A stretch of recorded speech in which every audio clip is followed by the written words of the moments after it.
Assalamualaikum warahmatullahi wabarakatuh. Halo, jumpa lagi dengan Bang Ju. Nah, saya mau menyampaikan untuk beberapa orang ya. Rizik Syihab dan Hanif Al-Athos ya.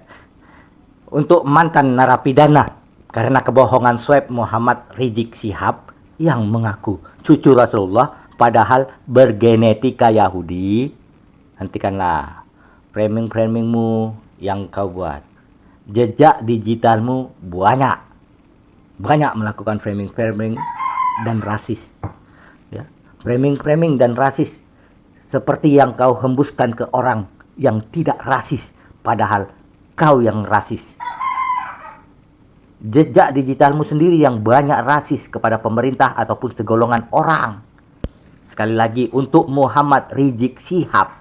Ini lengkap nih namanya ya. Saya sebut lengkap nih ya. Sekali lagi untuk Muhammad Rizik Syihab yang mengaku cucu Rasulullah padahal kau adalah Yahudi dan pernah kabur kurang lebih 3 tahun ke Arab Saudi karena menghindari kasus dugaan cat mesum dengan seorang wanita. Tobatlah. Mudah-mudahan Allah mengampunimu. Nah, untuk menantunya Hanif Al-Athos. Sudahlah Hanif Al-Athos ini ya. Sudahlah. Jangan menipu orang lagi dengan mengatakan dirimu Ahlul Bait. Ahlul Bait Rasulullah. Padahal genetikamu sendiri ya. Al-Athos itu Yahudi.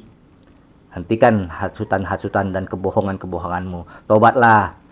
Nggak akan percaya lagi orang dengan kebanyakan di Indonesia ini dengan ocehanmu. Tidak. Nah, ini untuk untuk menerangkan kepada kalian. Memang alasan kalian itu DNA tidak bisa dipakai untuk menetapkan nasab. Memang betul. Genetika tidak bisa ditetapkan untuk menetapkan nasab. Tapi yang jelas darah kalian Ba'alwi itu Yahudi. Allah menciptakan gen mereka sebagai gen mereka Ba'alwi sebagai Yahudi. Ilmu genetika tidak bisa menetapkan nasab. Itu memang benar. Tapi bisa membatalkan nasab. Jadi begini. Catatan nasab silsilah seseorang harus didukung dengan DNA. Sekarang ini ya. Jika catatan nasabnya lengkap, yang dipunyainya itu lengkap, nyambung kepada Hasan wal Husain, tapi DNA-nya menyimpang, maka batal ia. Pasti ada kesalahan di salah satu silsilah catatan nasabnya. Dan jika catatan nasab silsilahnya tidak lengkap, ini catatan yang dipunyainya, yang dimilikinya ini tidak lengkap, tapi dia berhaplogrup J1, J1, J1, yaitu keluarga Nabi. Ini pun batal, karena bisa saja ia keluarga dari paman Nabi selain Ali bin Abu Thalib yang mempunyai anak Hasan wal Husain, cucu dari Rasulullah. Kenapa? Karena catatan nasab yang dimilikinya tidak lengkap. Nah, tapi jika diteliti catatan silsilah nasab yang dimilikinya lengkap sampai ke Hasan wal Husain dan secara ilmu genetika pun DNA-nya berhaplogrup J1 sesuai dengan haplogrup Hasan wal Husain, maka bisa dipastikan ia keturunan Rasulullah dari jalur Hasan ataupun Husain, cucu Rasulullah, sesuai dari catatan-catatan silsilah yang memang dimilikinya. Nah, begitu. Jadi untuk mukibin ya, sekarang yang sudah pandai bernarasi, ya muhibin mereka sekarang sudah pandai bernarasi. Ya itulah narasi-narasi muhibin Ba'alwi. Ya.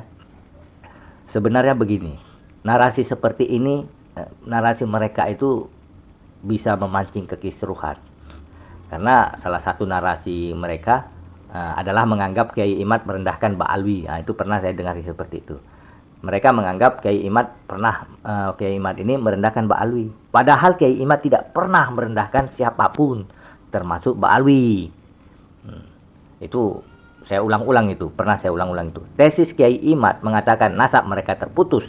Itu dikarenakan catatan-catatan sejarah, kitab-kitab sejaman Tidak ada yang mengatakan satupun bahwa Ubaidillah sebagai anak Ahmad bin Isa. Imam Ahmad bin Isa wafat tahun 345 Hijriah. Beliau tidak hijrah seperti yang dipercayai kaum Ubaidillah yang mengatakan hijrah dari Basrah ke Hadramaut Yaman. Imam Ahmad bin Isa ini generasi ke-8 keturunan Ali bin Abu Thalib dan Fatimah Az-Zahra putri Rasulullah. Ya. Nah, datang Ali Asakron. Ali Asakron itu wafat 895 Hijriah. Datang Ali Asakron menulis kitab tentang sosok Ubaidillah. Dia tetap menulis itu walaupun ulama-ulama terdahulu yang sejaman tidak ada satupun yang menulis tentang Ubaidillah. Dan Ali Asakron inilah yang berdusta dalam menulis kitab sejarah. Sehingga para Habib imigran Yaman Ba'alwi yang mengaku keturunan Rasulullah padahal mereka ras Yahudi, dengan pongahnya meyakini mereka keturunan Rasulullah padahal yang pada kenyataannya mereka hanyalah keturunan Yahudi atau ras Yahudi. Jadi jelas bahwa Kiai Imad tidak membenci Ba'alwi. Kiai Imad tidak merendahkan Ba'alwi. Kiai Imad menyampaikan kebenaran kepada umat bahwa mereka Ba'alwi bukan juriyah Rasul. Dan secara genetika mereka ras Yahudi. Statement itu disampaikan karena ada sekelompok Ba'alwi mengklaim bahwa mereka juriyah Rasulullah, cucu Nabi Muhammad SAW. Maka statement itu disampaikan bahwasanya mereka Yahudi.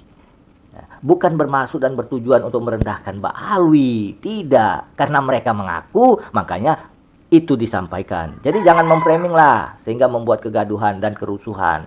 Malah ngajak berantem Kiai Imad, ingin membunuh, ingin memancung, ingin memenggal. Aduh, apa ini? Jawablah kajian itu, bukan dengan menjawab dengan framing. Seakan Kiai Imad merendahkan Ba'alwi, padahal Kiai Imad menjelaskan nasab Ba'alwi yang tidak tersambung ke Rasulullah kepada Ba'alwi yang mengaku sebagai juriyah Rasulullah. Karena mereka mengakulah, makanya tesis ini ada. Jadi begitu ya. Nah, ini untuk oknum-oknum ya, untuk oknum-oknum ulama ya. Baik di mana aja, untuk oknum-oknum ulama ya, di mana aja lah ya, yang masih berhusnuzon. Selamat berhusnuzon ria, dikarenakan kalian tanpa kalian sadari kalian telah berlaku zolim dengan membiarkan suatu kedustaan dari mereka Ba'alwi yang mengaku juriyah Rasulullah padahal mereka bergenetika Yahudi. Tanpa kalian sadari ya, tanpa kalian sadari sikap kalian itu mencelakakan umat dan jamaah kalian sendiri. Selamat. Kita tidak bisa menafikan bukti sejarah dan jejak digital dari mereka, di kelompok mereka, dari marga Syihab, Al-Atos, As-Segaf atau As-Saqqaf dan Al-Aidid, yang mereka salah satu dari pimpinan-pimpinan komunis di Yaman Selatan dulu. Dan dari kelompok mereka lah, dari marga Al-Aidid dan As-Saqqaf, yang membawa paham PKI, komunis di Indonesia, sekaligus menjadi pimpinan PKI di Indonesia. Begitu sajalah dulu ya. Itu dari Bang Jo. Assalamualaikum warahmatullahi wabarakatuh.